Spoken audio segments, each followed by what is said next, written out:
If you've played Splendor and you love it, but you recognise it's not so great at a two-player level, get Jaipur. This is a two-player version of Splendor, but with extra levels of strategy that work best at a two-player level. When you open the box up, you'll find all the components inside. Inside the box we've got an advertising leaflet, so this is just the other games that it makes. You've also got the instruction booklet here, which gives you all the instructions, but we'll save you from reading that by showing you this video, so you won't need to read through those. You've also got your tokens, which are resources and bonus tokens, so they're all included in there. And finally, you've got the deck of cards. Nice shiny new deck. In here you've got all the corresponding resources and camel cards that you'll need to play the game. And a few details on the back. This is a quick overview of the game. Let's get set up. So we're going to set the game up. First of all, we'll put the cards to one side. And we're going to start with the tokens because they take up the most space. So in order, you'll see you've got the biggest number and the lowest number of each colour token. So we're going to start with the biggest number and work our way along. Here, with the reds, then the gold, then the silver,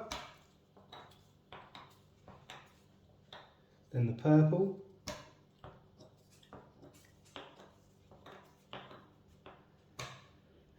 then the green,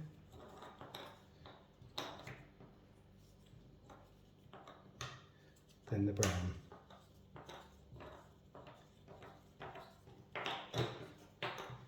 So they're all the tokens that you need for the different resources. We've also got some other tokens. We've got bonus tokens here. So you've got fives, so you've got a set of those. We're going to put all the fives together and place the fives down. Put all the fours together there, and the threes. So they're the bonus tokens. We've also got a largest fleet of camels token, which is a bonus, which we'll have there. And we've also got the game win tokens. So we'll place them there.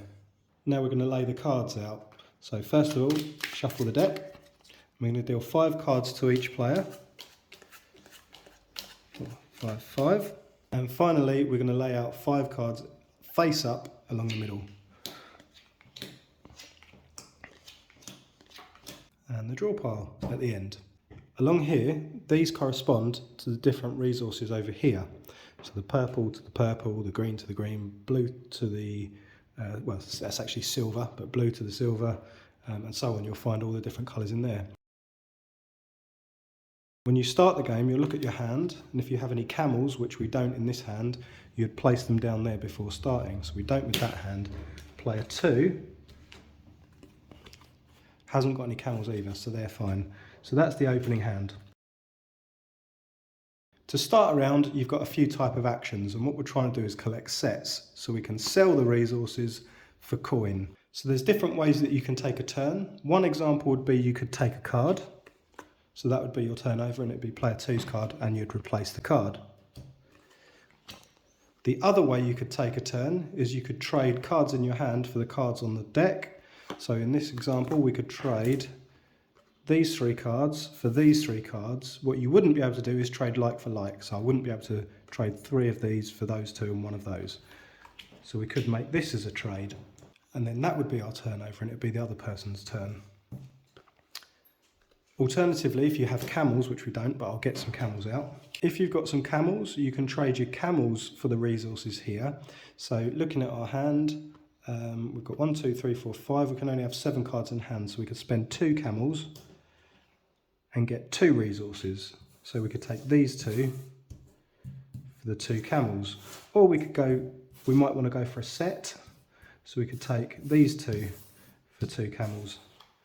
And that would be our go. So you could trade camels for cards in place, and our hand is then full. It would be the other player's turn. Instead of taking a resource card, you could take the camel card. But if you take camel, you have to take all the camels and replace the cards with the deck.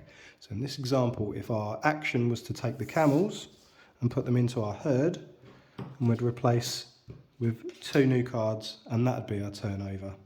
The final action is selling our resources. So we're going to sell 3 silver, so we'd place those into the discard pile. And we'd take 3 silver coins, which go into our purse and transfer into money. So we've made a little bit of cash, and because we've traded 3, we'd look on the bonus tokens, we can see the 3 token, and we'd take one of those as well, which has a mystery figure. In this occasion, it's 3. Sometimes they change and have different amounts, but we've made 3 on the bonus as well, and that would be our turnover. The only catch with selling your resource is the payment for the top 3 expensive resources, so the diamond, the gold and the silver. You have to have a minimum of 2 cards to sell. So I wouldn't be able to just sell one resource and get one. I'd need to pick up the second one on one turn, and then on my next turn I could sell them. Alternatively, with the lower resources, I don't need 2 to sell the resource. I can use 1 card to sell and take the resource for that. At this point in the game, once 3 types of resources are completely sold out and you've only got 3 left, that would end the game. Another way that would end the game is if the cards from the draw pile have run out. At that point the game ends, at which point there's 1 more bonus token. At the end of the game you will look at your herds and see who has the biggest camel herd. In this example we have 3 cards, the other has 1, so we would take the bonus camel token, giving us 5 extra coin to go into our purse. At this point we will add up all the cash that we've got, see who's got the most money, and whoever wins gets the game win token. And you're playing best of 3. And that is Jaipur. It's a fantastically fast, fun, quick-paced game of wits and strategy, backwards and forwards. It's only a 2-player, but it's made by the same company that also makes Splendor. So if you wanted a game similar to this with more players, then Splendor is a great option for that, to play with more than 2 people. If you don't have more than 2 people, I would highly recommend getting this game.